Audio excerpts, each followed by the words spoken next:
creio que são horas de irmos começando com esta conversa no Centro de Estudos Internacionais de hoje sobre os Objetivos de Desenvolvimento do Milénio, que, como sabem, é um conjunto de metas que os Estados deveriam atingir em 2015, que é este ano que coincide também com o Ano Europeu do Desenvolvimento.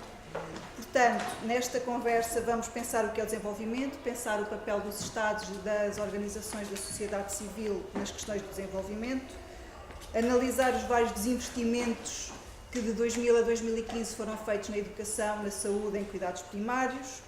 Vamos analisar o combate à pobreza, o combate à exclusão, o combate à injustiça, nomeadamente através de práticas de cidadania, de responsabilidade social e de valores fundamentais. Por isso, a organização das conversas no Centro de Estudos Internacionais, nós pensámos que seria muito proveitoso termos os nossos três convidados, a quem agradeço bastante a presença aqui e a disponibilidade para estarem connosco. As apresentações vão durar cerca de 20 minutos e vai seguir a ordem que está no cartaz.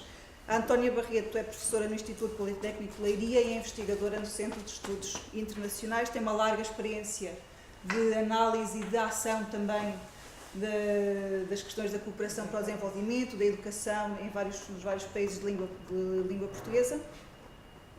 À minha direita tenho Pedro Krupensky, que é o presidente da direção da Plataforma Portuguesa de ONGs e também o diretor da ONG Oikos, que luta, como sabem, por um mundo sem pobreza e um mundo sem injustiça. Por fim, João Paulo Batalha, o diretor executivo da Transparência e Integridade Associação Cívica, que é uma ONG de combate à corrupção e que nos vai trazer as várias questões do peso da corrupção no fracasso destes Objetivos de Desenvolvimento do Milénio. Daria então a palavra à Antónia.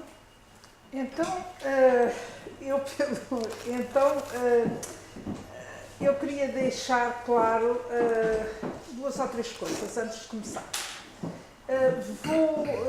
Vou situar-me na perspectiva de uma pessoa que trabalha na área da educação, que trabalha com as ONGs e que trabalha na área da cooperação. E que aqui, como a minha colega disse, tem uns anos de experiência que me há de servir para alguma coisa. Porquê é que eu estou com estes rodeios? Porque nesta altura eu sou bastante crítica e vou resmungando aí com as ONGs e vou resmungando com os sítios por onde andam. É verdade. Podes confirmar, não é?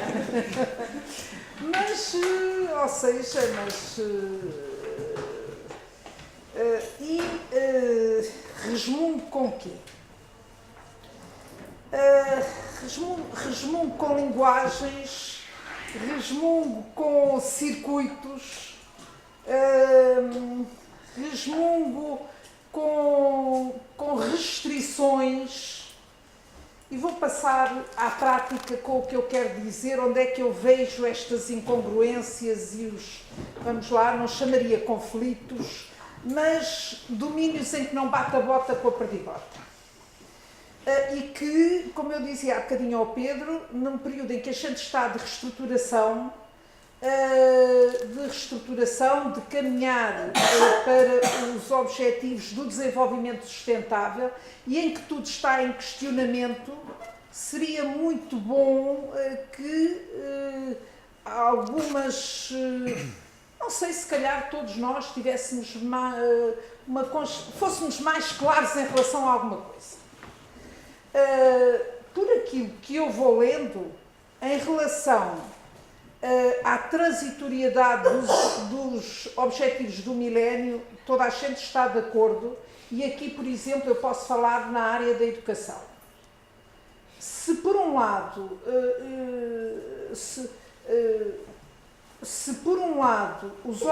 o objetivo da educação para todos foi de certa forma atingido, mas é também verdade que ninguém está satisfeito com a forma como foi atingido.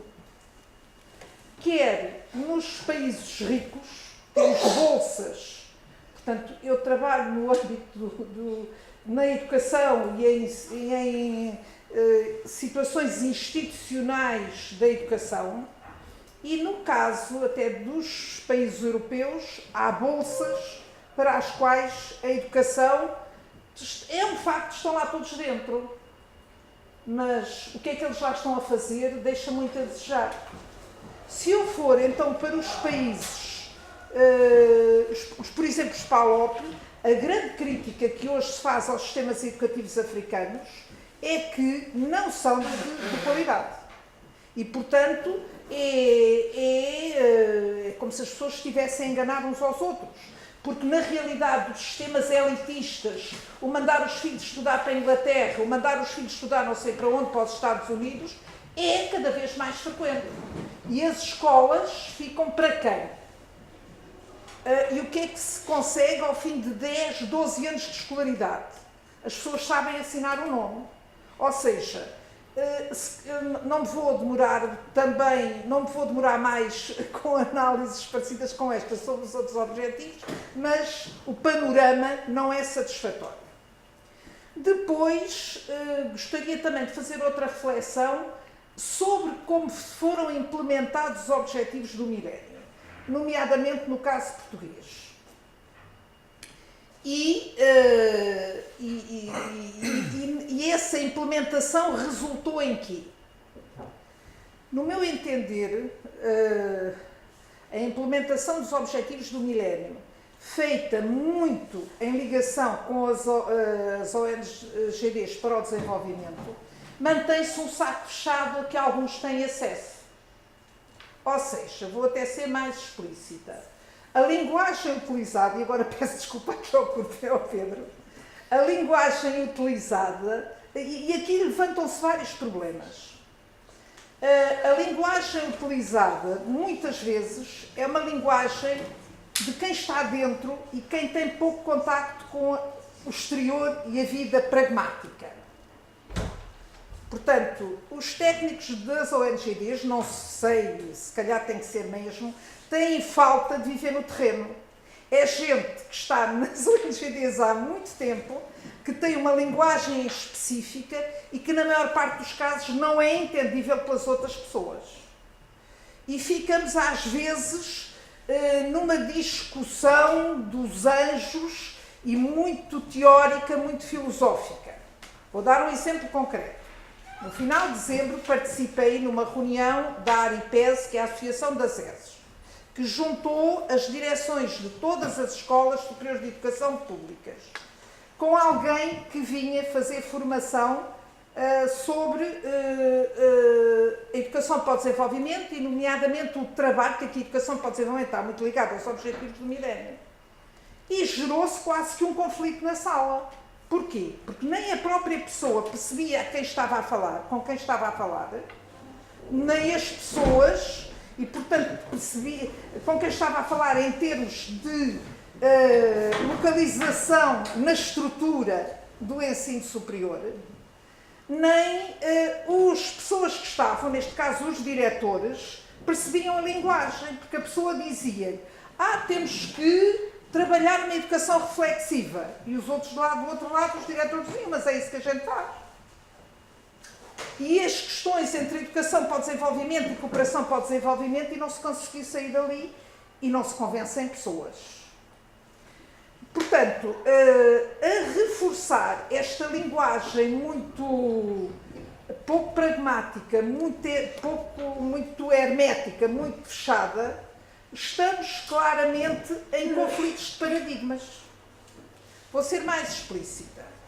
As ONGs, para além de terem um campo de intervenção, e aqui mais uma vez ali desculpa para o Pedro, que contribui para a desertificação do interior do país, ou seja, o trabalho das ONGs situa sobretudo na faixa litoral e nas cidades de Lisboa e Porto, e até vou dizer Gulbenkian, até de 6 espaços, porque isto é sempre mais do mesmo, há não sei quanto.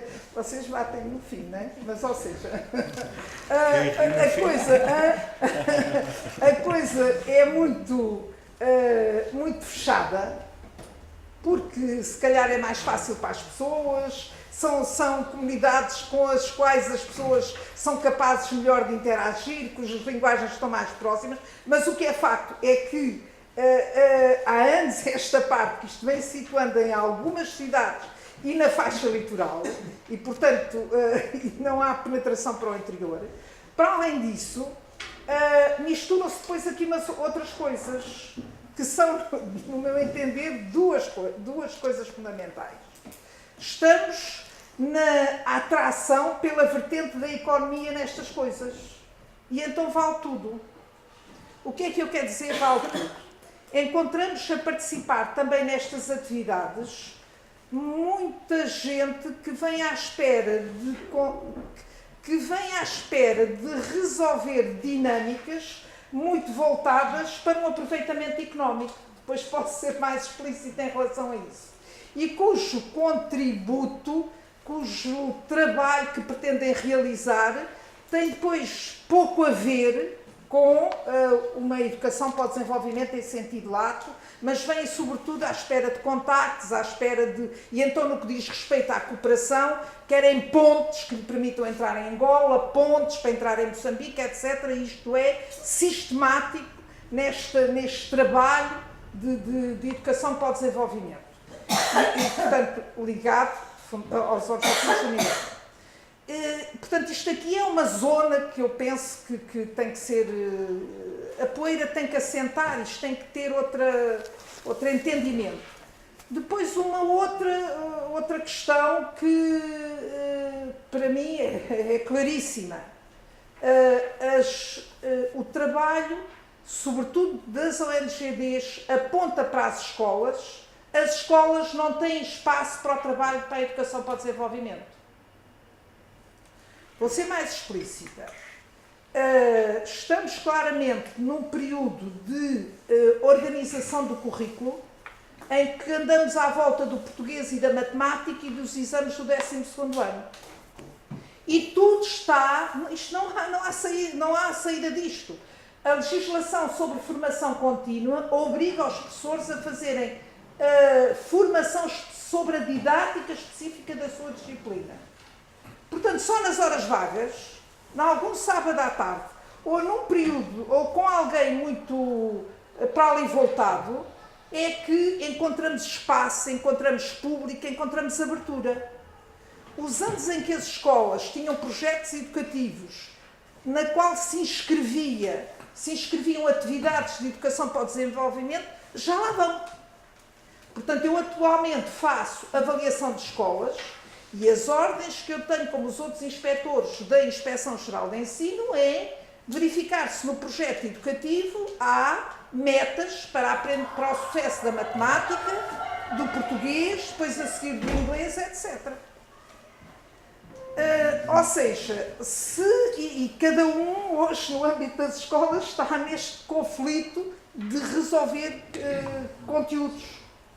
Como é que as pessoas... É verdade que, em sentido lato, a educação para o desenvolvimento é transversal e estará sempre presente. Mas as escolas estão submersas em outros conflitos que isto fica complexo. E, antes de me calar, queria dizer uma outra coisa. Se nas escolas a complexidade interna e externa é de tal forma que torna difícil, existem mundos que passam completamente ao lado. Vou referir um projeto que no âmbito de uma ONG, o Politécnico de Leiria, como ONG, está em parceria é um projeto europeu a implementar os ODM no âmbito da cultura. Concretamente, com uma Câmara aqui limítrofe de Lisboa, nos museus dessa Câmara. É alguma coisa completamente abaixo de zero ainda. Ou seja, se alguma coisa nos serviu o projeto, é para verificar que as pessoas que trabalham nos museus estão completamente ausentes, ou seja, ainda não se conseguiu chegar à fase sequer da sensibilização. Ou seja, a motivação... E porquê? porque a concepção sobre o que é o espólio, o que é o museu, as funções do museu, eu não estou a dizer que as pessoas estejam contra, é que a percepção que se tem sobre o que é o museu, o que é o espólio, de forma é que o museu serve à população, não tem a ver com esta dimensão da educação para o desenvolvimento. Portanto, estes anos todos, as ONGDs andaram muito voltadas para as escolas, agora está a ser bem mais difícil. Nos últimos anos, as ONGDs voltaram-se para os municípios, mas com grande dificuldade lá estão aí. E há um mundo que falta preencher, nomeadamente o da cultura.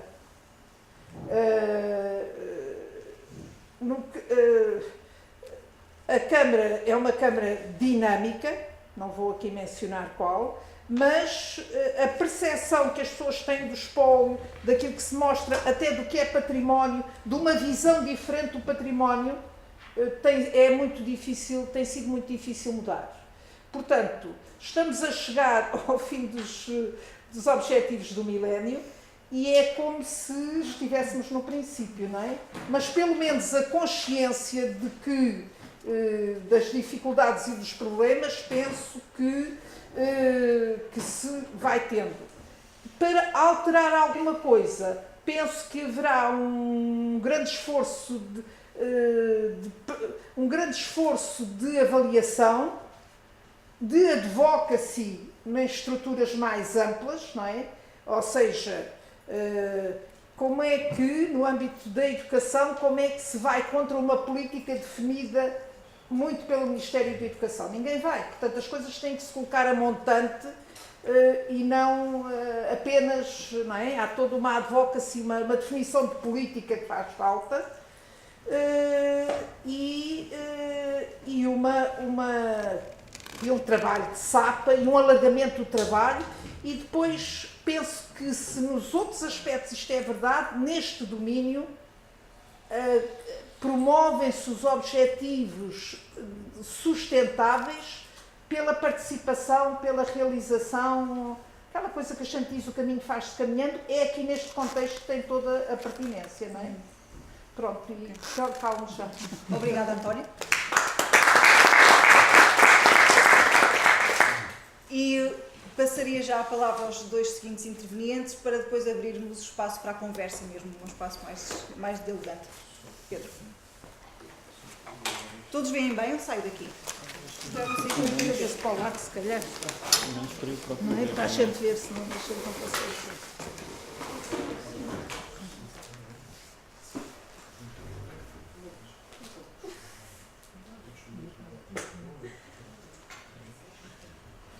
Bom, boa tarde a todos. Depois, se calhar, vou falar aqui, se não se importa, com a apresentação.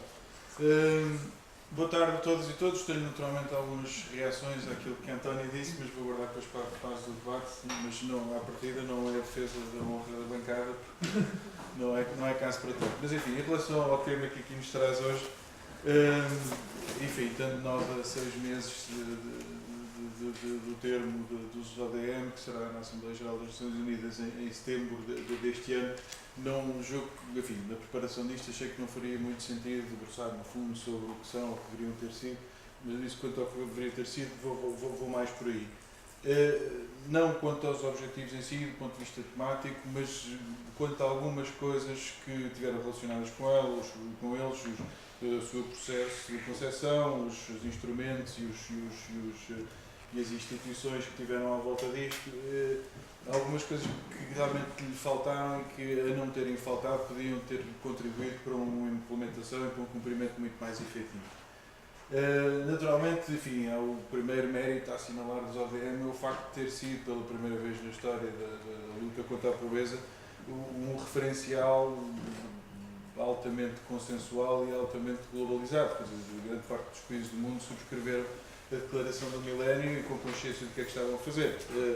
E por conseguinte foi, durante estes 15 anos, um referencial comum a toda a gente e só por isso já poderia ter contribuído para que com esta união de esforços se tivesse erradicado a pobreza, coisa que não aconteceu, e não aconteceu por uma série de outras questões que aí vêm. A primeira delas foi a abordagem da sua própria construção.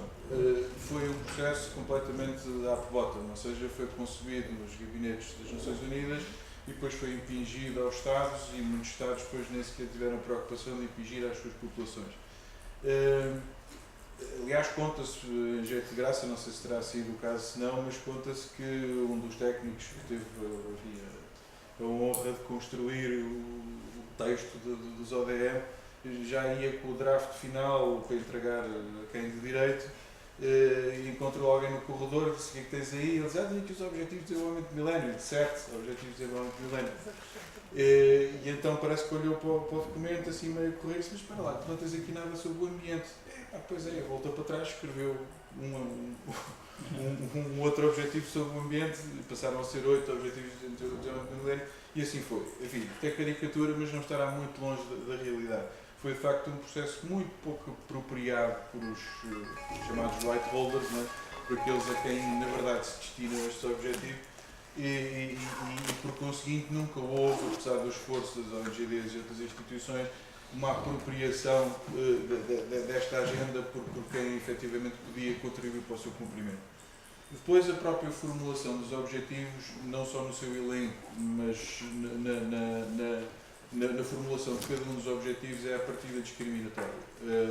Enfim, longe está de esgotar todos os fatores que contribuem para a existência de situações de pobreza, portanto, a partida é discriminatória. E depois, há objetivos que, à partida, excluem destinatários. Recordo, por exemplo, o objetivo 4, que se propõe a reduzir em 3/4 a mortalidade materna por causas evitáveis. Ora, então, e os restantes são quartos? São filhas de quem, não é? Até-se perguntar. Portanto, a partida é discriminatória. E depois, não são universais, na medida em que não assentaram, nem tiveram essa preocupação em assentar em padrões universais dos direitos humanos. Todas as formas de pobreza são violações de direitos humanos, e, portanto, fazia sentido realmente que assentasse nos instrumentos, nos padrões, nas ferramentas e até nas instituições relacionadas com os direitos humanos, mas nada disso foi feito. Aliás, no próprio elenco, na própria Declaração do Milénio, estranhamente não há qualquer referência aos direitos humanos. Apenas numa das revisões intercalares, alguns em 2010, é que alguém se lembrou que se calhar fazia sentido promover a chamada Human Rights Based Approach, a abordagem assente dos direitos humanos, e então, em metas que foram, entretanto, incluídas a meio do processo para o cumprimento dos objetivos, passaram-se a fazer algumas referências aos direitos humanos. E não é universal também no âmbito, digamos que no peso ou no encargo que os objetivos implicam sobre cada um dos Estados. Naturalmente, os 8 objetivos, lê-se-os facilmente e consegue-se perceber que o enorme encargo está sobre os países menos desenvolvidos. Há um único objetivo, que é o Parcerias Globais para o Desenvolvimento, o oitavo objetivo, que parece impender sobre todos os Estados, mas na verdade todos os outros são um encargo muito maior para os países em desenvolvimento, e o que à partida se torna injusto, porque obviamente aqueles que estão mais atrasados têm um esforço muito maior para o seu cumprimento que aqueles que já estão mais envolvidos. Os meros indicadores qualitativos também nos permitem dizer o que dizia há bocado a Antónia relativamente à educação universal. Há países que ostentam índices de 100% de sucesso da educação universal para a malta toda, e simplesmente porque matricularam toda a população em idade escolar nas escolas. Se vão à escola ou não, pouco importa. Se têm uma educação de qualidade na escola ou não, pouco importa. Se tem impacto na vida das pessoas, não interessa. O indicador é meramente quantitativo. E, portanto, na ausência de indicadores qualitativos, qualquer avaliação que se faça da implementação dos Objetivos de Desenvolvimento do Milénio é sempre, enfim, desvirtuada. O caráter não vinculativo, este é bastante importante. Na verdade, a Declaração do Milénio é uma declaração política, é um compromisso político que se assume, e como todos nós sabemos, sabejamente, sobretudo sendo portugueses, compromissos políticos não são para cumprir. Prova disso, bem provada, é que a meio da vida da Declaração do Milénio, alguns entre março e maio de 2009, portanto, quando eclodiram os efeitos da crise financeira,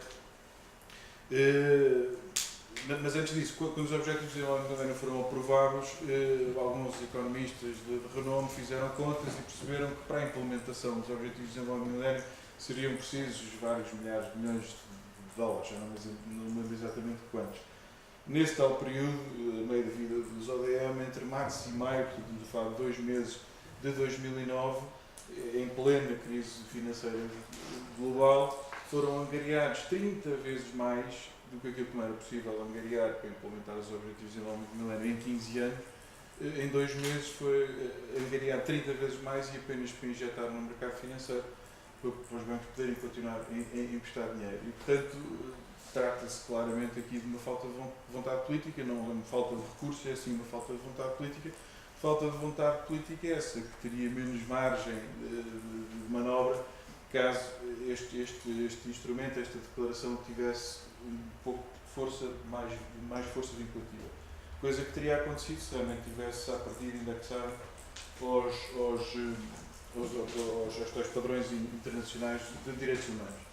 Mas, enfim, nem tudo é mau e houve muita coisa que felizmente aconteceu, quer dizer, há francamente mais gente no mundo com acesso à água potável, há menos gente a morrer de malária, há menos gente a morrer de sida, há menos gente a morrer de tuberculose, há menos mulheres a morrer por causas evitáveis nos partos, há países que reduziram substancialmente a taxa de mortalidade, portanto, houve muita coisa que felizmente foi cumprida e, portanto, nem tudo é mau. Mas a verdade é que lições foram sendo tiradas para a construção da Agenda pós-2015, que é o que neste momento está a ser construído para suceder aos ODM, a partir precisamente de setembro de 2015, na Assembleia Geral das Nações Unidas.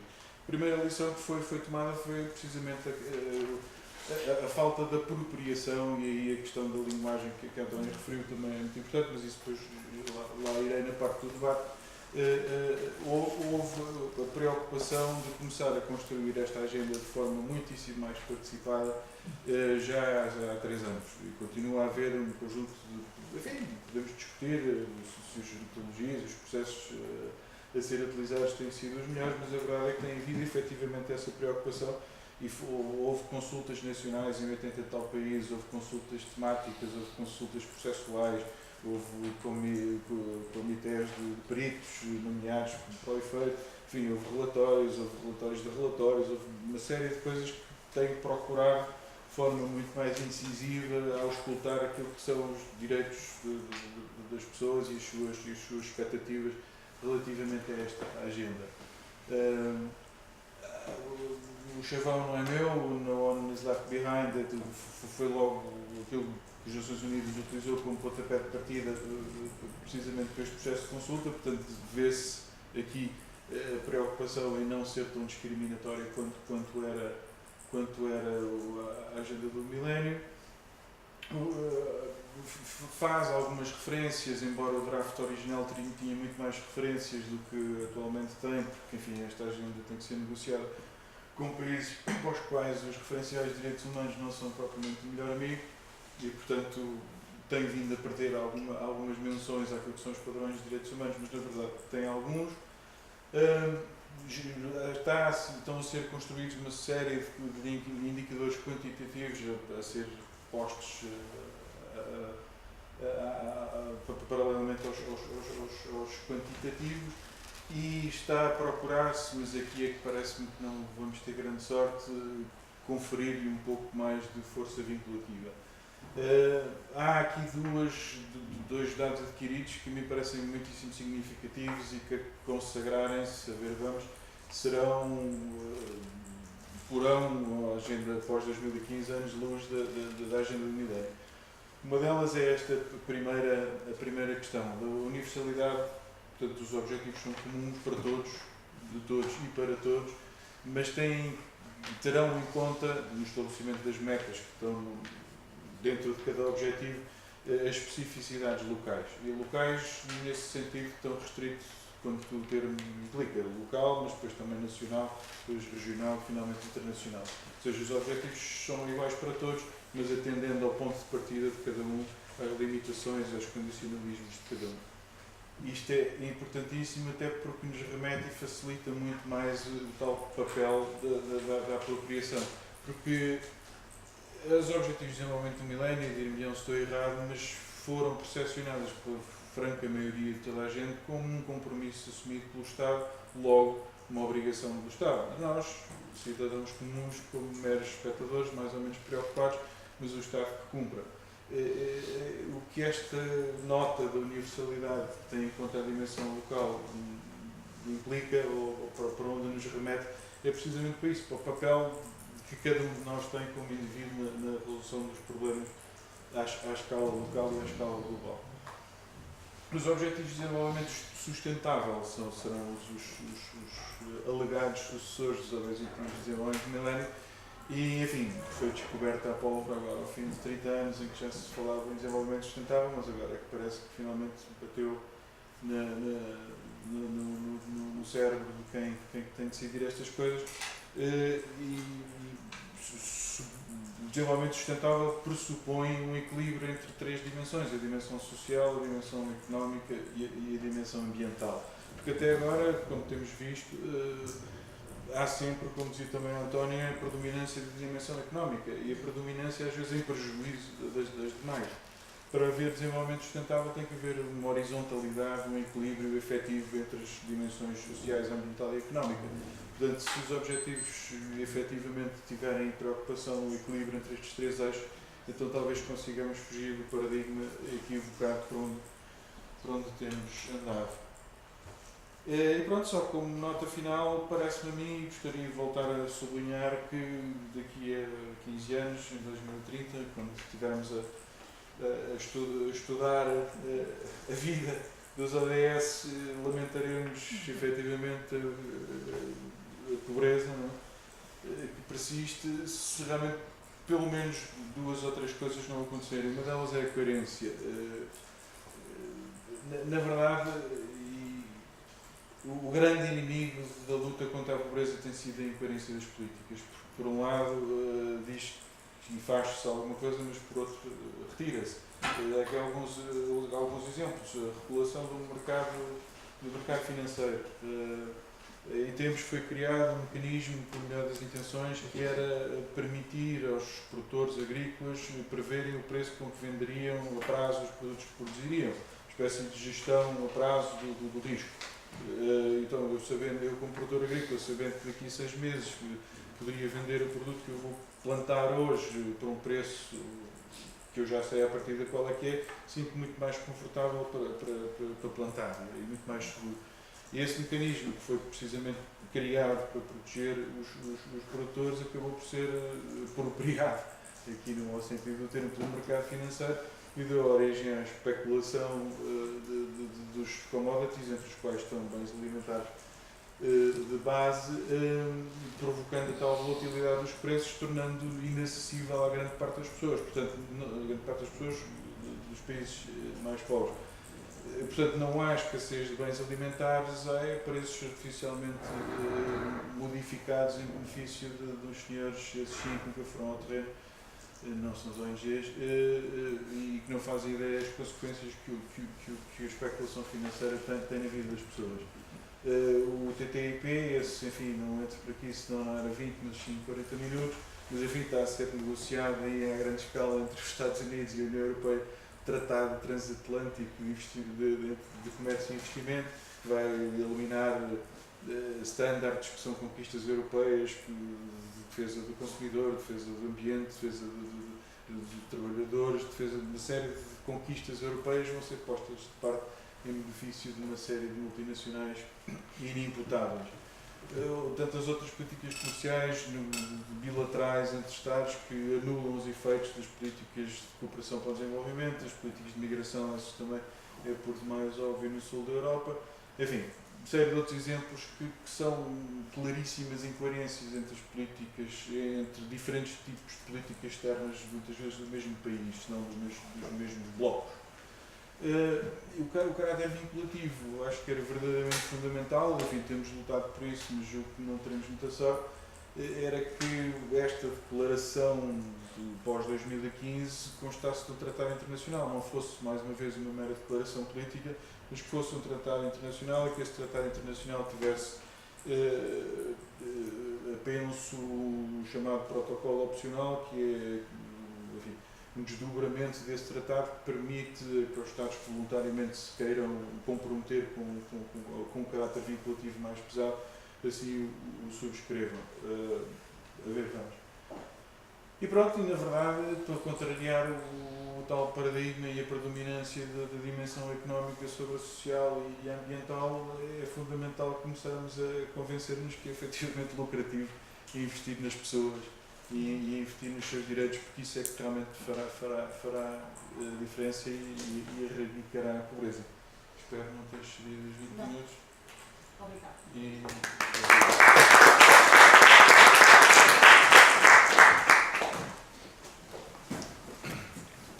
Passava a palavra ao João Paulo. Muito obrigado. Isto parece de facto bem combinado porque, por um lado, eu sou o menos conhecedor das questões de detalhe dos Objetivos de Desenvolvimento do Milénio e, portanto, fica bem ficar no fim. E por outro, porque dá uma oportunidade de basicamente começar onde o Pedro acabou. Que é de facto, enfim, aquilo que o Pedro estava a chamar a incoerência das políticas é aquilo que nós chamamos de corrupção, que pode ter duas vertentes, que é a corrupção criminal, digamos assim, várias molduras penais, etc. Mas outra questão muito preocupante, que é aquilo que nós chamamos de corrupção legal, ou corrupção legalizada, que é a captura dos Estados e dos mecanismos de tomada de decisão por um número restrito de interesses. E, de facto, a pobreza e a desigualdade é não só uma desigualdade de recursos, fundamentalmente começa por ser uma desigualdade de acesso. Começa por ser uma desigualdade, uma falta de capacidade de aceder e de participar nas tomadas de decisões e, portanto, estamos a falar de pessoas que não têm voz e que, por não terem voz, não têm recursos e não têm direitos. A Transparência e Integridade da Associação Cívica é representante aqui em Portugal de uma rede de ONGs global que está presente em mais de 100 países, que é a Transparency International. Não sei se já ouviram falar da Transparency International. Foi fundada no início dos anos 90 por um conjunto de quadros que vinham do Banco Mundial, do Fórum Económico Mundial e desse género de organizações internacionais e que se confrontavam muito, nomeadamente nos programas de ajuda económica a países em desenvolvimento, com o problema da ajuda que era desviada por oficiais corruptos. A Transparency International começou a trabalhar na corrupção com este ponto de partida, digamos assim, e fez um trabalho grande ao longo destes 20 anos, fez o ano passado 21 anos de vida, a criar um conjunto de regulações e de tratados internacionais contra a corrupção, onde antes não havia nenhuma regulação internacional coerente, mas o movimento da Transparency International foi constatando que, à medida que íamos tendo uma Convenção das Nações Unidas, uma Convenção da OCDE, um conjunto de tratados internacionais contra a corrupção, havia muita coisa que continuava a não mudar. Somos obrigados a constatar hoje que, para lá das regras, é preciso implementar as regras, com certeza, mas há este fenómeno de corrupção legalizada, de desigualdade de acesso, que continua a ser um ponto crucial de alastramento da pobreza e de acentuamento das desigualdades. E, portanto, a Transparency International começa a tomar cada vez mais atenção a questões de corrupção transnacional, de corrupção que salta fronteiras e isto, a meu ver, é muito positivo no problema dos mecanismos de cumplicidade que existem no chamado mundo desenvolvido em relação à corrupção e a todas as estruturas de saque da pobreza que continuam a existir no mundo em desenvolvimento. A António falou na questão da cooperação, muito centrada na cooperação económica, até das próprias ONGs, não sei de quem é que ela estava a falar, mas eu lembrei-me logo do nosso Primeiro-Ministro e do seu currículo nesta área do apoio ao desenvolvimento com o Conselho Português para a Cooperação, salvo erro, que era o Conselho Português para a Cooperação com a Tecnoforma, e esse é de facto um problema.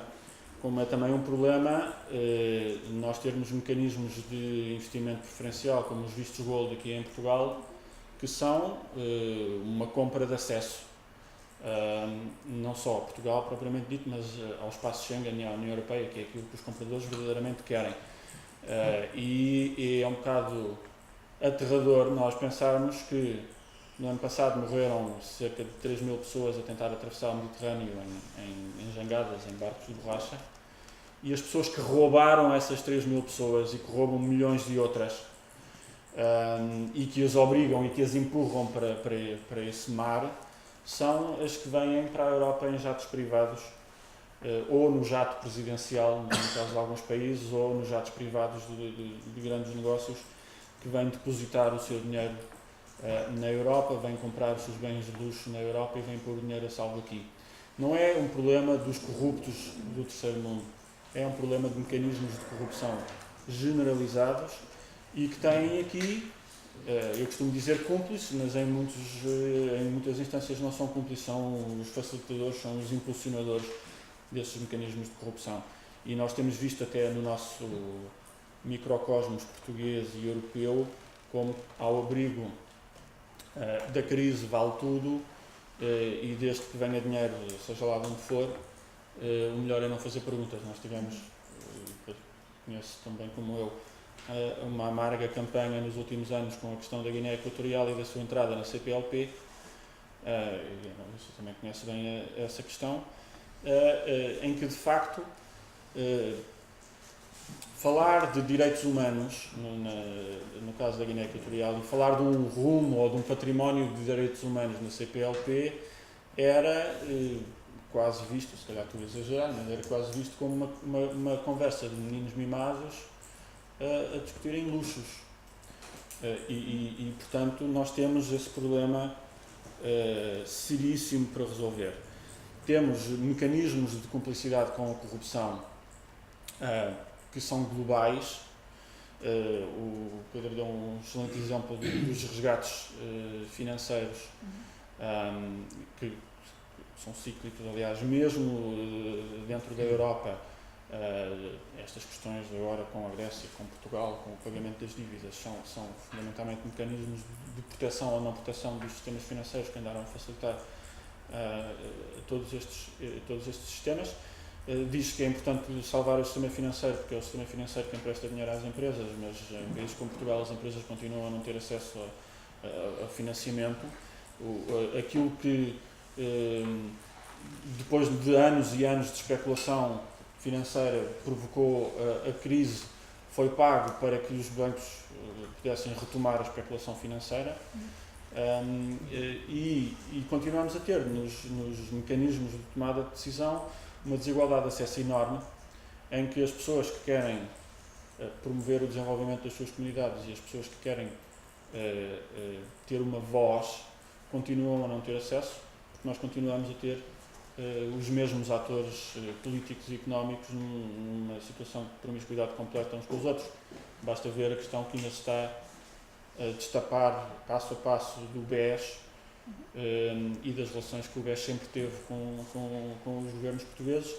E isto, peço desculpa de estar a pintar um cenário tão negro, mas é uma questão à escala global. A Ana Lúcia pediu-me para dar aqui o contributo do peso da corrupção no falhanço dos Objetivos de Desenvolvimento do Milénio. Eu acho que a corrupção é o principal responsável por esse falhanço. A corrupção neste sentido de captura das decisões, e que tem a ver com aquilo que o Pedro de facto disse, e que António também. Estes objetivos não foram provavelmente definidos por nós, não houve um processo participativo, e como não houve um processo participativo, foi uma coisa feita nas elites, que ficou pelas elites e que se manteve capturada pelas elites. E portanto temos um trabalho muito grande a fazer, e que é, em primeiro lugar, de recuperar a voz que todos estes milhões de pessoas foram perdendo. E o reforço não é um problema dos países em desenvolvimento.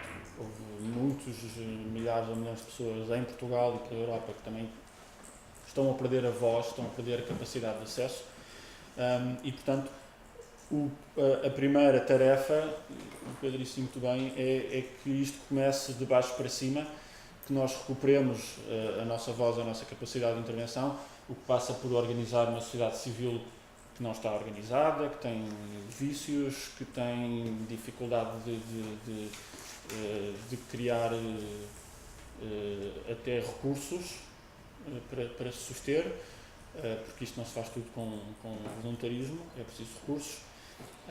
E é preciso depois reforçar as democracias onde elas têm vindo a ser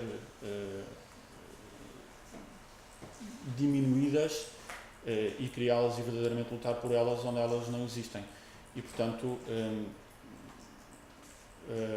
onde de facto o processo dos Objetivos de Desenvolvimento Milenial foi feito de cima para baixo, a única maneira de verdadeiramente termos melhores resultados daqui a 15 anos é invertermos este processo e começar de baixo para cima e sermos nós, a sociedade civil, académicos, as pessoas que estão no terreno, as pessoas que sentem o impacto destes problemas, a exigir e a organizar-se para conquistar um desenvolvimento que seja verdadeiramente sustentável, que seja sustentado, que seja nosso e que, uma vez conquistado, seja mais difícil ou desejavelmente impossível de reverter.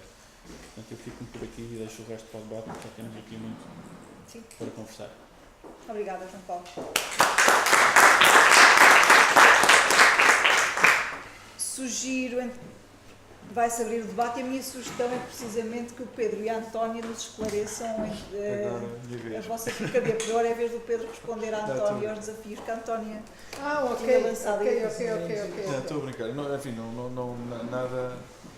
Eu só esclarecer duas outras coisas. Eu julgo que, enfim, não quero assumir que sei o que é que a Antónia pensa, mas pareceu-me aquilo que foi transversal ao discurso da Antónia foi que estava mais a basear-se naquilo que é a sua experiência natural da educação para o desenvolvimento do que propriamente aquilo que é o core business da maior parte das ONGs. As ONGs, para o serem, aliás, de acordo com a lei que as regula, precisam de, cumulativo ou alternativamente, trabalhar em cooperação para o desenvolvimento, em ajuda humanitária de emergência e educação para o desenvolvimento. São áreas que não são estanques, mas são muitíssimo distintas entre si. Apenas para me basear naquelas que são associadas à plataforma, que são 2/3 das ONGs portuguesas, para aí 10, 15, vá lá, trabalham em educação para o desenvolvimento. Todas as outras trabalham, todas elas indiscutivelmente trabalham em cooperação para o desenvolvimento. Muito poucas em ajuda humanitária de emergência e umas 15 em educação para o desenvolvimento. O retrato que é relativamente fiel, que a Antónia vos transmitiu, parece-me a mim que incide-se apenas sobre aquelas que trabalham a educação para o desenvolvimento. Se não vejamos, a questão da concentração geográfica no litoral não tem qualquer sentido, porque as ONGs, a grande maioria das ONGs que trabalham em cooperação para o desenvolvimento não trabalham sequer em Portugal, trabalham nos países em desenvolvimento, embora Portugal neste momento também o seja, mas enfim, tradicionalmente não é. E portanto a grande maioria das ONGs nem sequer trabalham em Portugal, tem aqui a sua sede, tem aqui enfim, mecanismos de angariação de fundos, o trabalho de bastidores que depois é desenvolvido no terreno, mas a grande maioria delas trabalha em Lisboa ou no Porto, porque é onde está a sede e, enfim, a tendência, e não é exclusiva das ONGs, mas de quase todas as organizações, é estarem realmente nos grandes centros urbanos. Agora, ainda assim não é verdade, porque há muitas ONGs, porque a ONG é um estatuto, não é um tipo de organização. Não é uma natureza jurídica. As ONGs têm, muitas delas, natureza jurídica de associação, de cooperativa, de fundação, de you name it, e depois têm o estatuto da ONGD.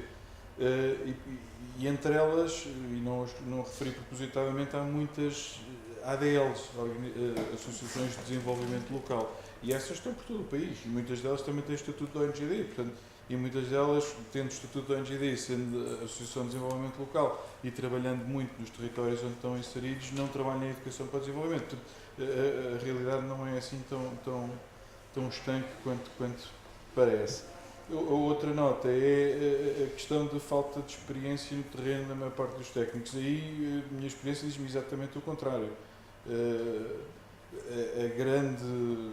O grande valor acrescentado das pessoas que compõem a maior parte das ONGs é precisamente a experiência e o contacto que têm cotidiano com as populações destinatárias do seu trabalho. Aliás, estranho seria e incoerente se defendêssemos, como defendemos de forma tão acérrima, esta questão da apropriação. Portanto, o must do obrigatório para qualquer ONGD, sob o risco de não preencher qualquer requisito, qualquer código de conduta do setor, é precisamente ter a preocupação de estar bem integrada no terreno, de lidar com as populações, de levar as populações a identificar os seus próprios problemas e com elas levá-las a identificar as soluções para os seus próprios problemas e com elas construir as soluções para esses problemas. Portanto, a falta de experiência de terreno é uma realidade que eu não reconheço de todo em todo nas ONGs portuguesas que eu conheço e já vão sendo algumas. Por fim, a linguagem hermética. Não há dúvida que é uma linguagem hermética e não há dúvida que é uma enorme dificuldade com que lidamos. Mas, enfim, é um setor de trabalho como qualquer outro, tem o seu jargão, mais complexo ou menos complexo, mas, quer dizer, também é difícil e, claro que todos nós valorizamos um médico cujo consultório vamos lá e ele diz-nos em português o que é que nós temos e não em medicalês, não é? Mas é um exercício difícil para o médico fazê-lo, muitas vezes. E, naturalmente, as ONGs têm noção de que lidam com um jargão muito técnico, que muitas vezes nem é seu, mas sim herdado por quem faz a política do setor, e procura destilá-lo, procura simplificá-lo, muitas vezes sem grande sucesso, não há dúvida.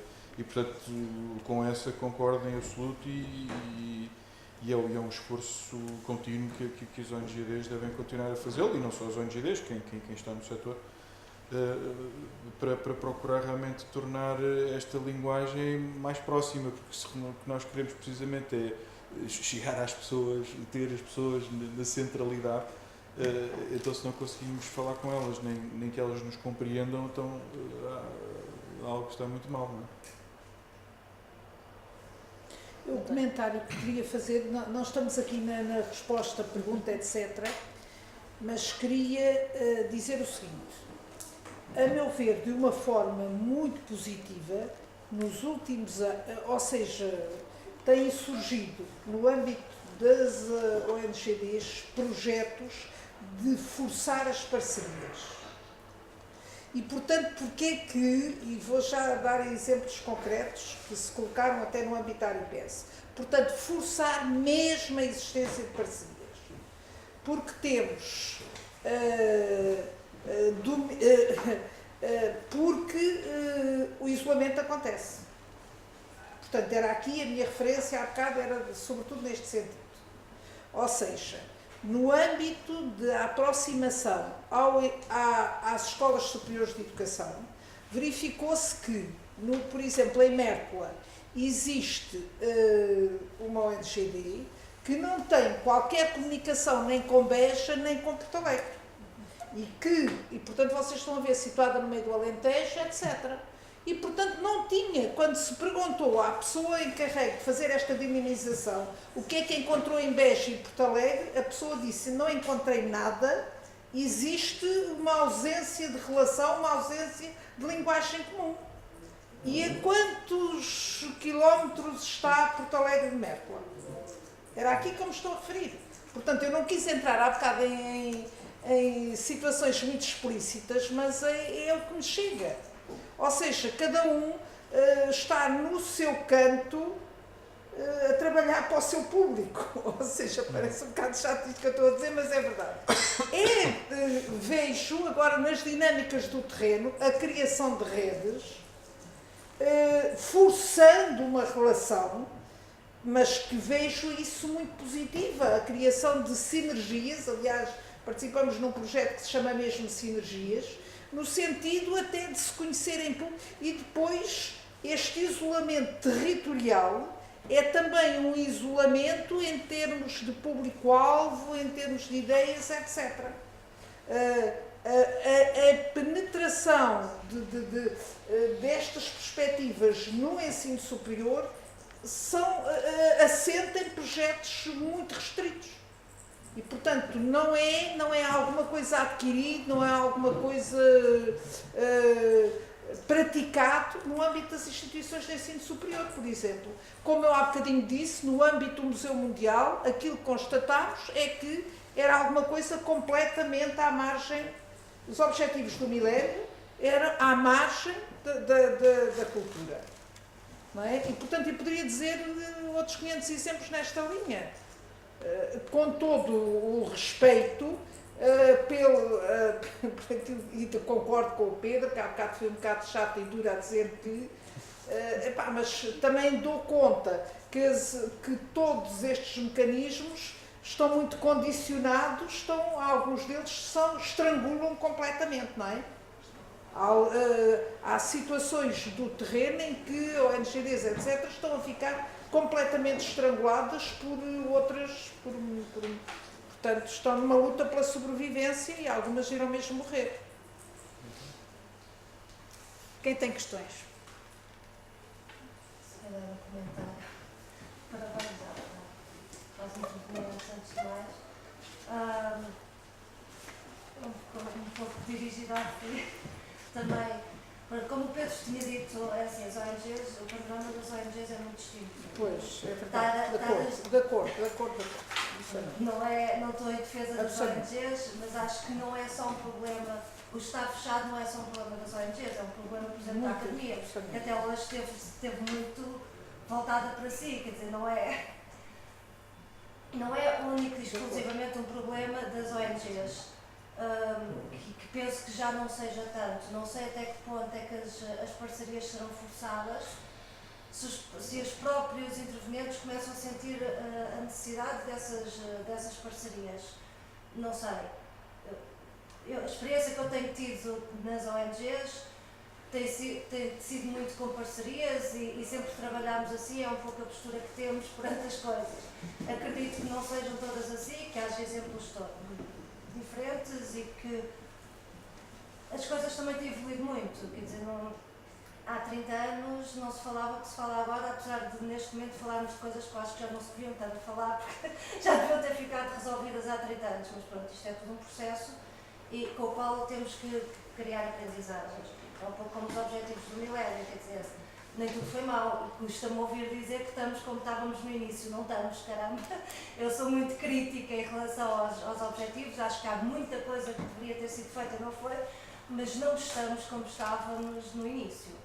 E a maior parte dos países, quer dizer, houve um grande percurso, houve muita coisa que se conseguiu, há muito caminho ainda por fazer. E houve muitas falhas, quer dizer, as teorias de desenvolvimento são muitas, e por aí fora, e podemos entrar em discussões académicas um pouco por todas estas falhas que se vê, participativas, etc, mas não sei se será tanto por aí.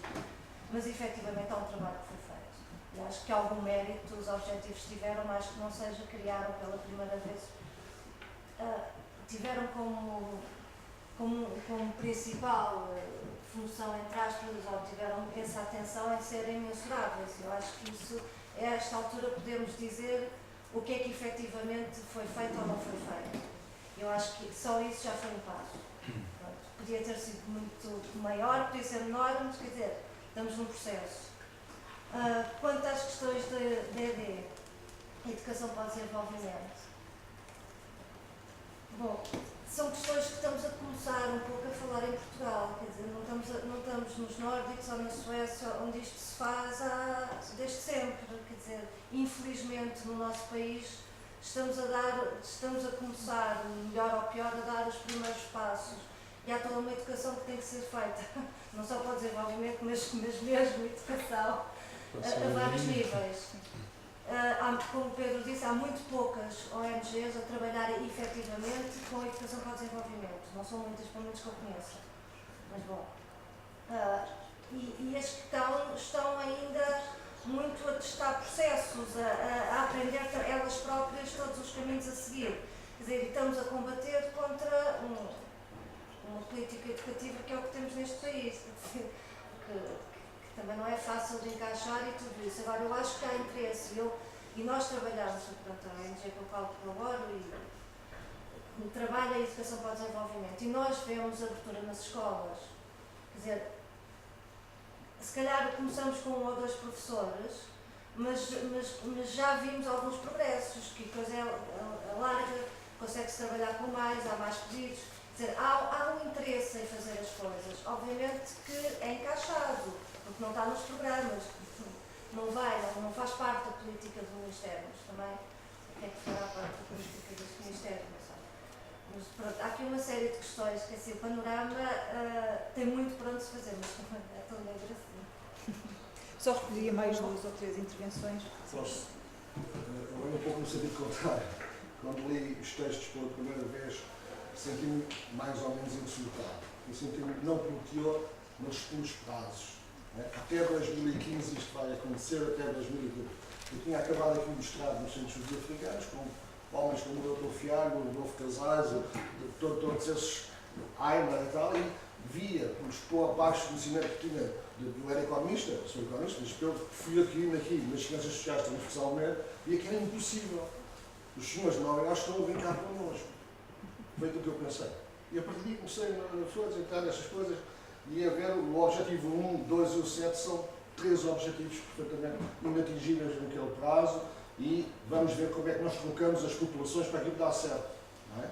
Mas metade vai ter mais $1, metade vai ter. E eu já tenho escrito coisas sobre isto, mas hoje só quero para já dar os parabéns pelo tema, dar os parabéns por estarmos aqui pelo aquilo que foi. Tenho 2 fotografias. Timor-Leste, em 2011, um carro das Nações Unidas a ser levadas por 2 meninos que deviam estar na escola. Chegou a dizer, Angola, no Bito, de 1999, uma menina a buscar água com o Algarve às 8 da manhã, foi às 8 da manhã que eu tirei a fotografia, também devia estar na escola. E já no meu, não é? Estamos aqui em 2015. Não é? Curioso. Passou isto. Sim, lá. Bom, a minha questão é mais ou menos teórica, se bem que o Pedro mais ou menos já respondeu à questão, mas de forma teórica, mas eu continuo a não ficar satisfeita com esse tipo de resposta. Eu já passei por algumas questões do género em trabalhos sobre o pós-colonialismo e o desenvolvimento. Então vou citar, tomei nota de algumas definições, uma dada por Escobar, que define o desenvolvimento como a fórmula mágica do colonialismo, e o mesmo Eduardo Costa Dias, que nos diz que, no fundo, o paradigma do desenvolvimento põe o cronómetro do tempo das sociedades africanas no zero. Ou seja, se partirmos do pressuposto que o desenvolvimento parte de uma base eurocêntrica, mais uma vez, portanto, o desenvolvimento baseia-se numa diferença num país dito terceiro e num país dito primeiro, neste caso, países primeiros e países terceiros. Então, a minha questão, ao qual mais ou menos o Pedro respondeu acerca do desenvolvimento sustentável, que eu percebo em termos teóricos, mas continua a não satisfazer-me, ou seja, o que é, no fundo, o desenvolvimento sustentável e será que existe, no fundo, um desenvolvimento sustentável? Talvez seja por não existir ou por ser o sustentável, e mais uma vez, sustentável em que termos? Sustentável para quem? Para o quê? Talvez seja por isso que não se conseguem atingir os objetivos que se põem. Espaço de conversa. Não sei quem quer começar, sim, se calhar. Só umas. Enfim, eu queria só pegar uma coisa que disse a Ana ali em relação à educação para o desenvolvimento e perdoem-me a nota mais pessoal, mas é referência para mim e ensinou-me muita coisa. Enfim, o nome Krupensky facilmente lhes permite compreender que eu tinha uma avó que não era portuguesa, mas que veio, enfim, se fosse viva, tinha cerca de 20 anos, mas veio para Portugal com 4 ou 5 anos e viveu toda a vida em Portugal, mas enfim, a matriz dela não era a nossa e, portanto, era uma ótima observadora e para mim é uma referência de sabedoria. E ela, já tarde na sua vida, dizia que havia 3 frases tipicamente portuguesas que na perspectiva dela caracterizavam os portugueses, em particular a forma como os portugueses se relacionavam com a sociedade e uns com os outros, que era: eu quero lá saber, o problema não é meu e o logo se vê. Portanto, a gênese da educação para o desenvolvimento assenta neste pequeno problema. Não sabemos ser cidadãos do nosso país. Enfim, tomara eu que as ONGs tivessem o segredo para resolver este problema, mas antes da educação para o desenvolvimento é um problema de cidadania. De facto, a nossa expectativa é que os outros resolvam os nossos próprios problemas. Enfim, não queria especular nem entrar em propriamente grandes considerações filosóficas ou sociológicas, mas eu atribuo isto um bocadinho à matriz judaico-cristã da qual nós emanamos, não é? Porque enquanto na sociedade civil protestante, anglo-saxónica ou não, a verdade é que a postura deles perante a sociedade é totalmente diferente, é muito mais proativa, é muito mais participativa. E porquê? Porque provavelmente a uma determinada altura apareceu-lhes um Lutero a dizer: olha, está aqui a Bíblia, vocês podem ler na vossa língua e interpretá-la como entenderem. Enquanto nós, na matriz judaico-cristã, tivemos sempre um intermediário e, portanto, habituámos a que o provir do nosso bem-estar venha de outrem e não de nós próprios. Não estou a falar do transcendente, estou a falar da relação entre homens. E essa é muito a nossa matriz. Nós, desde pequeninos, é os pais, depois é o professor, depois é o administrador do condomínio, o patrão, o governo. É sempre alguém responsável por provir do meu próprio bem-estar. E, portanto, enquanto não se resolver isto, se é que alguma vez se resolver, nós não passaremos desta pequena cepa torta. Podemos, de facto, ser como fomos, com timor, histeria coletiva, de solidariedade, mas onde é que está hoje em dia a solidariedade portuguesa relativamente a Timor? E passaram-se efetivamente 10, 15 anos, não está lá nenhum.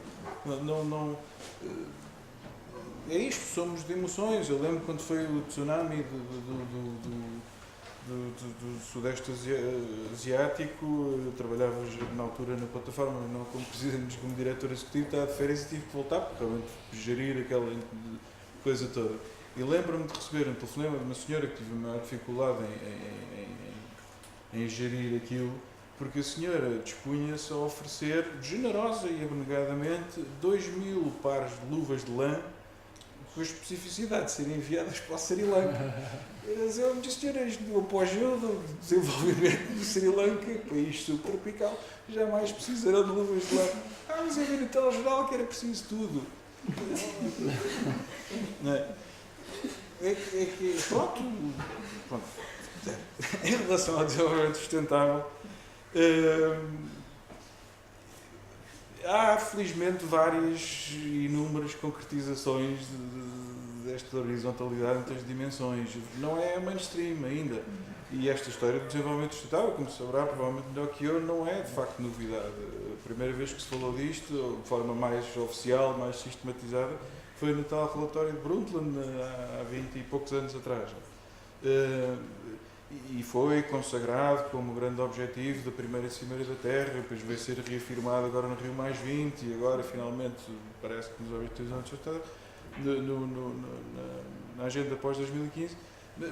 E a verdade é que tem tido expressão aqui e acolá. Enfim, não vou dizer que só as ONGs é que o fazem, mas a grande preocupação de muitas ONGs, as não assistencialistas, é fazerem-no e fazem, e posso-vos dar vários exemplos concretos. Mas não é só aí. Em instituições tão insuspeitas quanto o Banco Mundial, por exemplo, e alguns bancos de desenvolvimento, já só disponibilizam fundos de investimento, seja em que modalidade é que o concedem, se for garantida a partida, ou se for assumido o compromisso de que o investidor, enfim, o beneficiário do crédito ou outro mecanismo, garantir precisamente no investimento que vai fazer o respeito pela dimensão social e pela dimensão ambiental, sob o risco de não receber o dinheiro ou de lhe ser retirado a meio do processo, se não acautelar. Portanto, as coisas estão a mudar devagarinho e felizmente, mas há casos, por exemplo, em Moçambique hoje em dia, muitos dos fundos públicos que são disponibilizados, quer para empresas, quer para ONGs, quer para organismos bilaterais e tal, quer individualmente, quer em consórcio, é só mesmo se, à partida, estabelecerem, daí as parcerias, a garantia à partida de que serão respeitadas as dimensões. Enfim, as empresas olham para isto com alguma satisfação, porque veem aí uma oportunidade de investimento nestes países e as ONGs também as que estão abertas a isso, porque podem, em parceria com uma empresa, acautelar aquilo que, por exemplo, uma coisa que está a acontecer muito em Moçambique, infelizmente só vem o lado negativo nas notícias, é que há grandes abusos nas explorações latifundiárias das multinacionais em Moçambique, exploração de terra. Em alguns casos é verdade, mas muitos não está a acontecer e não está a acontecer precisamente porque o investimento que está a ser feito ali não é com fundos do investidor, mas que são cedidos por bancos de desenvolvimento, precisamente com a condição de, sim senhora, vocês vão para ali, mas vão garantir à partida que não estão a destruir uma machamba ou uma horta ou uma fonte de sustentabilidade de nenhuma família. Se o fizerem, têm que os integrar no vosso projeto, de garantir postos de trabalho. Portanto, felizmente, isso está a acontecer aqui e acolá. Agora está bem longe de ser mainstream. Não é? E para isso é preciso muito duas coisas que foram ditas tanto pelo João Paulo como pelo António, que é, por um lado, o reforço das democracias. As próprias populações devem exigir isso. O meu Estado não vai conceder um investimento a estrangeiros que vêm trabalhar no meu país em meu prejuízo. Eu tenho que ter algum ganho nisto. Portanto, o reforço das democracias e, por outro lado, o reforço da educação. Eu aqui não diria para o desenvolvimento, mas para os direitos. Eu só posso bater o pé, só serei um bom cidadão num contexto democrático se tiver noção dos meus direitos. Se eu não tiver noção dos meus direitos, põe-me a pata em cima e eu calmo. Não é? Portanto, enfim, isto é bastante complexo, mas acredito, e sou também otimista, como a Ana, acredito que realmente isto está no bom caminho. A ver, vamos, pois, daqui a 15 anos, a esta hora, encontramos aqui. Só se calhar acrescentar uma coisa por causa das teorias que referiu Escobar, entra numa linha teórica das teorias de pós-desenvolvimento, quer dizer, ele faz uma ruptura com as teorias do desenvolvimento, porque no fundo ele diz é que tem que se recriar o desenvolvimento porque este conceito já não serve. Pronto, por isso está numa linha muito própria, quer dizer, dele. O Hamas será, pronto, tem uma série de questões, ele desenvolve toda essa teoria, não é o único, temos em Portugal vários pensadores e teóricos, vários não digo, mas pelo menos um teórico que também vai um pouco nessa linha de ruptura completa com a teoria, com a base do desenvolvimento, a teoria base do desenvolvimento, que acham que tem de se criar outro termo, porque este termo já não corresponde, mas enquadra-se dentro dessa linha. No fundo, eles dizem que tem que se criar outro conceito, porque o desenvolvimento já não satisfaz nem corresponde às necessidades atuais, tendo por base toda a participação das sociedades cívicas, das uma série de questões muito desenvolvidas também pelo Ventura de Sousa Santos, em que quem concorda, quem não concorda, mas são conceitos teóricos. Também queria dizer uma coisa que digo, até de uma forma cada vez mais consciente e que está por trás das afirmações que eu fiz há bocadinho. Penso que em todas as coisas na vida tem que haver voluntarismo e tem que haver voluntariado. Mas as coisas, uma coisa como esta dimensão, não pode assentar no voluntariado. E, portanto, o que é que eu quero dizer com isto? Quando se analisa, e isto é quem está por dentro do Ministério da Educação, não tenho que vir para aqui dizer as minhas funções, mas as dinâmicas, as propostas do Ministério, eu volto a reforçar que são cada vez mais, no âmbito dos conteúdos, é aquela coisa que a gente ouve aí, é uma verdade. E, portanto, o espaço para uma formação para a cidadania, para uma educação para... Há meia dúzia de anos tivemos mais condições para fazer do que fizemos agora. O que é que acontece atualmente? é furando por entre os espaços, é furando por entre as linhas, é muitas vezes como sobrevivência dos professores que têm problemas de indisciplina, etc., etc., que aparecem ou seja, não são processos transversais como tínhamos há meia dúzia de anos. E, portanto, isto assenta o trabalho com as escolas, assenta muito no voluntarismo dos professores e numa situação que não é marginal, que tem todo o peso, mas que sai do pé dos professores. Ou seja, e que é muitíssimo a constatação de que há uma política nacional que tem que aparecer para o exterior, dizendo que a educação, por exemplo, coloca em prática as estratégias da educação para o desenvolvimento, quando, por exemplo, no âmbito do currículo dos professores do ensino básico, não pode haver educação para a cidadania. Pronto, e não digo mais. Não pode haver porquê? Porque temos que nos dar, tem X créditos para matemática, X créditos para a língua, X créditos para as ciências, etc. Onde é que a gente coloca educação para a cidadania? É numa cadeira pequenina lá no curso de Organização das Relações Humanas. Portanto, pronto, eu tenho experiências todo dia nisto. E, portanto, o que é que acontece? Somos, as pessoas de uma forma muito voluntarista, muito... ou seja, não há uma coerência e depois aparece o Estado português com uma estratégia de educação para o desenvolvimento e a depender, etc. Era aqui que eu me referia, não bate a bota com a perdigota. Ou seja, eu não sei o trabalho de algumas ONGs, o esforço enorme que fazem, sei que o terreno vai sendo minado, mas sei que o peixe é vendido a nível da superestrutura de uma forma que depois não há recursos para a venda desse tal peixe. Era aqui que sobretudo, eu queria...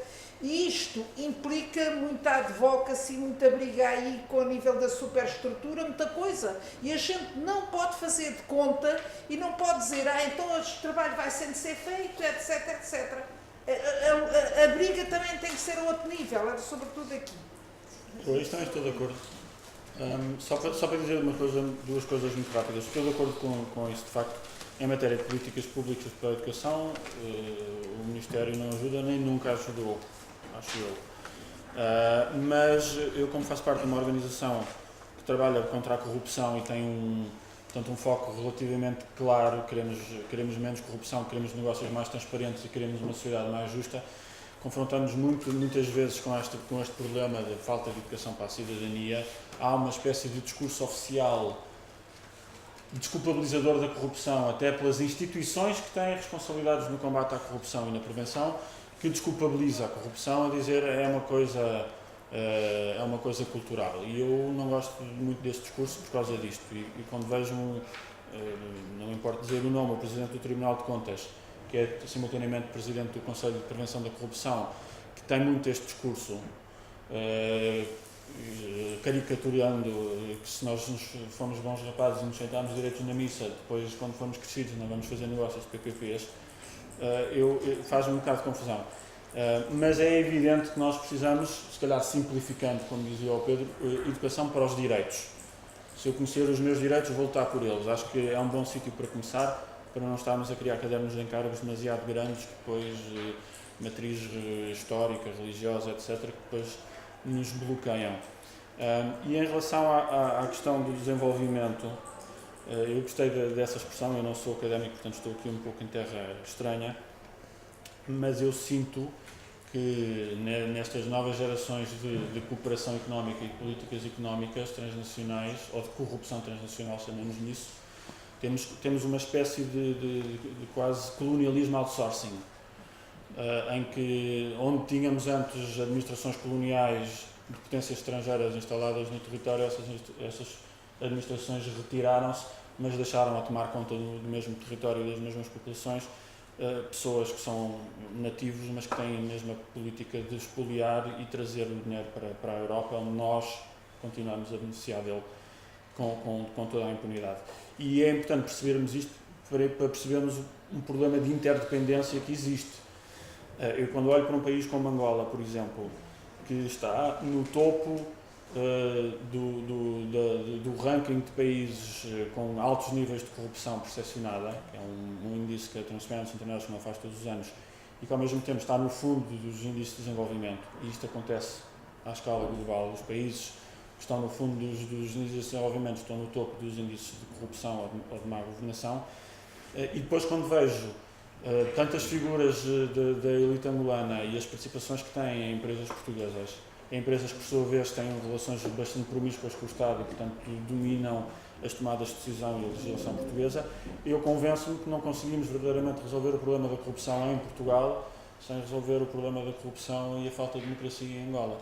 E para mim é isto que me importa. Eu já nasci em 1978, portanto o colonialismo para mim é uma questão de livros históricos.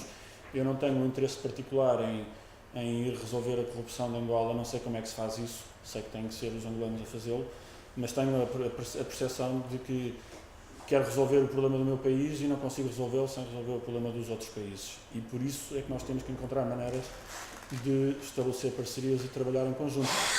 O que é difícil, e muito mais difícil se o único verdadeiro impulso está na sociedade civil, porque a sociedade civil é frágil, mas é um trabalho que começa a fazer. A plataforma portuguesa dos ONGs é útil que exista e que integre um conjunto grande de associações, como é útil que existam organizações globais como a Transparency International, que vão ter sempre muitos vícios de funcionamento, desde logo porque há muitas posições comuns que nós gostaríamos de tomar em organizações deste género. Isto é um bocado como as Nações Unidas, é sempre pelo mínimo denominador comum, é sempre o que nós pudermos fazer em conjunto, mas é um trabalho que é importante fazer, é importante começar e é importante ser feito de forma plural, com a participação de todos, da forma mais global possível, para que isto se consiga criar balanço, digamos assim. Balanço com cidadania, não é? E que as pessoas não sejam too big, too jail, como continuam a ser. Exatamente. Sei que queria... Fazer uma nota, se faz favor. Falou Pedro, não é? Falou no porvir, as pessoas estão sempre à espera que seja o outro, o pai, o professor, não sei. Isto é verdade, é um conceito que estamos numa realidade que é essa, mas posso dizer que há 40 anos atrás, aos 12 anos, cada um tinha que prover por si mais de 60% da população portuguesa. Portanto, não é um fenómeno que seja eterno, que venha é algo novo, é algo que tem que ser trabalhado, mas é relativamente recente esse tipo de visão do nosso crescimento em função daquilo que já não sou, como dizemos, eu só respondo por aquilo que eu faço de mim, o que os outros fizeram, eu não respondo. Os pais, a sociedade, etc. Isto por um lado.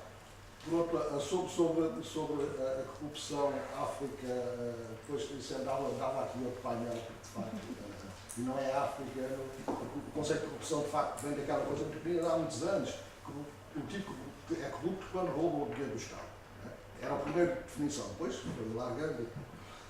O terceiro ponto era, eu nunca tive, e por Timor-Leste muito menos, aquela onda de solidariedade com o Timor-Leste. Eu fui trabalhar para o Timor-Leste 3 anos para dirigir a Universidade de Timor-Leste, trabalho cá na Universidade de Portugal, e os chineses ganharam um concurso para Timor-Leste por 3 anos, e então os chineses que não brigam a serviço dizem, vamos arranjar os tipos que querem sempre ir para fora, vamos por tudo. E fomos, a direção era portuguesa, e curiosamente foi a coisa mais fantástica que me aconteceu em termos de carreira, já há alguma coisa de 50 anos, os chineses negociaram com o governo de Timor-Leste. Nós começamos a fazer isto, no investimento, nas despesas correntes, nas linhas de eletricidade, etc. Fazemos isto, e vocês pagam tanto. Se não fizermos, pagamos nós. Ou seja, aquilo que eu vi em Timor-Leste era o único caso em que havia uma contrapartida se o objetivo não fosse terminado. Porque de resto, todos nós sabemos, bancos mundiais, solidariedades, a cooperação é como é, não é? Vão-se lá comprar umas coisas de artesanato e vem-se embora.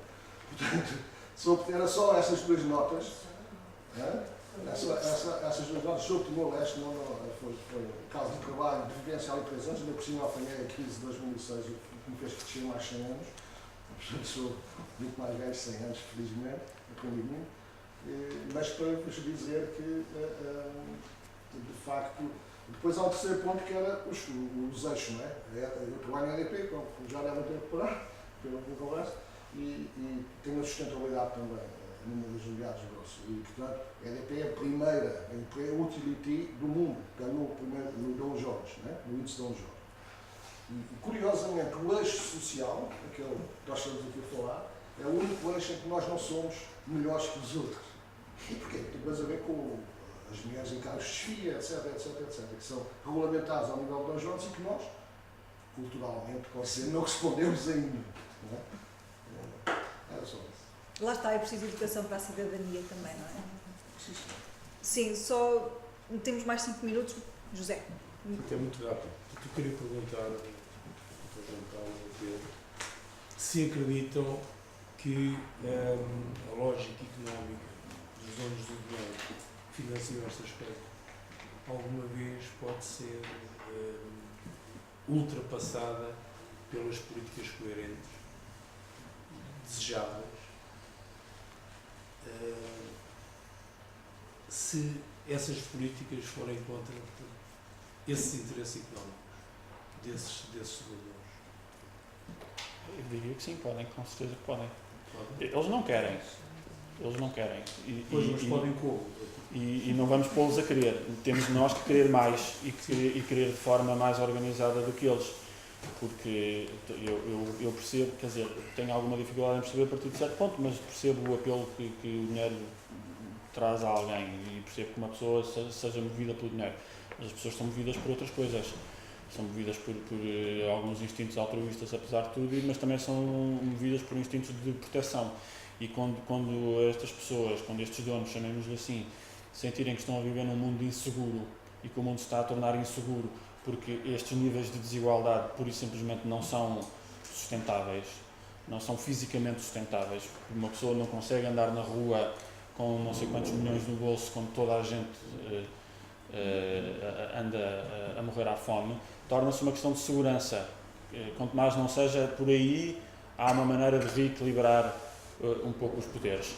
E há outras maneiras de ir reequilibrando os poderes, que é não sei, sinceramente, vou tentando aprender enquanto vou fazendo, mas se vou fazendo é porque acredito, que é denunciando, que é apontando alguns nomes e alguns dedos, que é irritando algumas pessoas, o que pessoalmente é a parte que eu mais gosto no meu trabalho, confesso, e tentando virar um pouco a mesa, digamos assim. Eu costumo dizer que na TIAC, mas não é só na TIAC, eu acho que aqui estamos todos mais ou menos na mesma causa.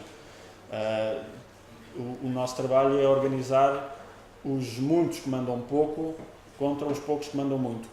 E temos que ir procurando maneiras institucionais, umas um bocadinho mais subversivas, outras, e uma combinação das várias para ir levando a água ao nosso moinho. Mas eu acredito perfeitamente que isso é possível. Obviamente os poderes instalados protegem-se e cabe-nos a nós arranjar maneira de os desproteger, de os expor e de ir roubando, lá está, ladrão que rouba ladrão, roubando de volta algum do poder e da voz que nos foi roubado inicialmente. Bem, uma pergunta dificílima de responder, até porque estou dividido na resposta. Enquanto por um lado tenho uma convicção de que a corrupção é como a água, não é? Vai para onde pode, e para-se lá aqui, ela foge por onde pode fugir, e portanto, desde que o homem é homem, há corrupção e continua a haver, e continua a ser tão destrutiva quanto é. Acredito, e mal de mim se não o fizesse, enfim, pelo menos seguramente seria uma pessoa frustradíssima. Acredito de facto que a mudança é possível, e acredito um pouco na linha daquilo que estava a dizer o João Paulo. Eu acho que é verdadeiramente, e daí a importância da educação. Não vamos dizer a educação para o desenvolvimento nem para a cidadania, é a educação, porque a educação e a informação e o acesso à informação, como por exemplo o João Paulo na apresentação dele, é o que nos permite, na verdade, enquanto cidadãos, sejamos daqui ou de outra parte qualquer do mundo, a tomarmos consciência do que é que está a acontecer e do que é que está ao nosso alcance fazer para que o que está a acontecer de mal não aconteça. É efetivamente a informação e o acesso à informação que permite, de alguma forma, romper o ciclo da pobreza, chamemos-lhe. E por isso é que, enfim, não querendo entrar em teorias de conspiração, mas é capaz de ter alguma relevância o facto de o Ministério da Educação, por um lado, permitir e, por outro lado, não permitir, não é? Não interessa que a gente tenha os elementos todos no conhecimento e nas mãos para alterar a realidade. Não interessa. Portanto, vamos dosear aqui a informação, vamos dosear a formação para que se mantenham sossegadinhos, não é? Porque realmente se soubéssemos tudo, nomeadamente o que é que estão a fazer com as nossas vidas, provavelmente a reação seria francamente menos pacífica do que vai sendo em Portugal e noutras partes do mundo, não é? E, portanto, quero acreditar que numa luta cotidiana de procurar sensibilizar as pessoas para os seus direitos e para as formas que estão ao seu alcance de os exercer, paulatinamente vai contribuir para que realmente haja cada vez menos espaço para a corrupção fugir como foge a água quando é estancada no seu curso. Enfim, se calhar é uma enorme utopia, mas prefiro este género de utopias do que outras. Obrigada a todos pela vossa presença e pelas participações tão interessantes. Obrigada também a António, ao João Paulo e ao Pedro. E espero que continuemos com toda esta discussão sobre cidadanias, desenvolvimentos e corrupções.